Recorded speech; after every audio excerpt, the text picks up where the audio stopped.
Coba lihat sekeliling Anda. Pernahkah Anda melihat logo matahari bersinar ini? Atau mungkin Anda pernah berobat di rumah sakit dengan label Muhammadiyah atau bersekolah di salah satu madrasah atau sekolahnya? Kita sering melihat amal usaha besar ini.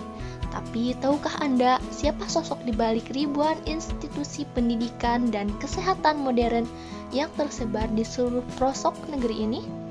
Beliau adalah seorang ulama dari Yogyakarta yang hidup di masa penjajahan. Beliau adalah seorang yang berani berkata, cara ibadah kita sudah salah dan pendidikan kita harus berubah total. Sosok itu bernama Kiai Haji Ahmad Dahlan. Dan inilah kisah bagaimana beliau, seorang pahlawan nasional dari era 1908 hingga 1945, menggunakan pena dan papan tulis alih-alih senjata untuk memajukan Indonesia. Mari kita kembali ke tahun 1868. Lahir sebagai Muhammad Darwis di Kauman, Yogyakarta. Meskipun berasal dari keluarga ulama terpandang, Darwis muda tidak puas hanya dengan tradisi. Perjalanan studinya ke Mekah membuatnya bertemu dengan ide-ide reformasi Islam. Beliau melihat di negerinya sendiri, praktik agama telah bercampur aduk dengan mitos dan kemunduran sosial. Umat Islam di Nusantara saat itu sedang dalam kondisi stagnan. Beliau pun kembali membawa tekad. Islam harus berpegang teguh pada Al-Quran, tapi harus diajarkan dengan cara yang modern dan relevan.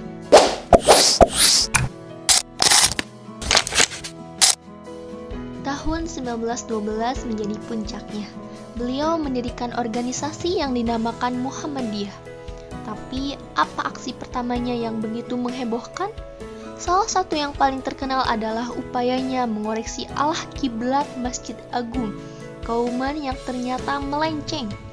Ini bukan sekadar masalah teknis, ini adalah pesan simbolis. Beliau mengajak umat untuk mengoreksi praktek lama yang salah dengan ilmu pengetahuan yang benar.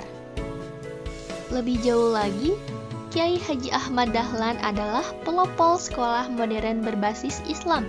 Di sekolahnya, ajaran agama tidak dipisahkan dari ilmu umum, seperti fisika, matematika, dan bahasa Belanda. Beliau menciptakan generasi yang agamis sekaligus cerdas, siap melawan keterbelakangan dan kolonialisme.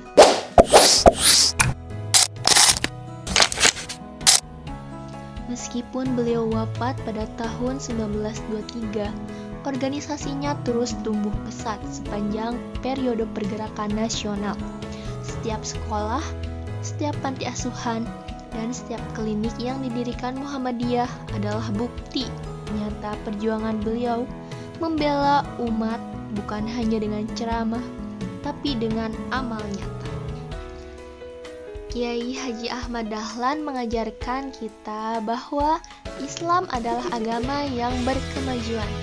Kontribusinya menjadikan beliau ditetapkan sebagai pahlawan nasional pada tahun 1961. Jadi, Kiai Haji Ahmad Dahlan adalah sosok ulama reformis yang berhasil mengubah cara pandang pendidikan dan sosial di Indonesia, meninggalkan warisan yang masih kita nikmati hingga hari ini.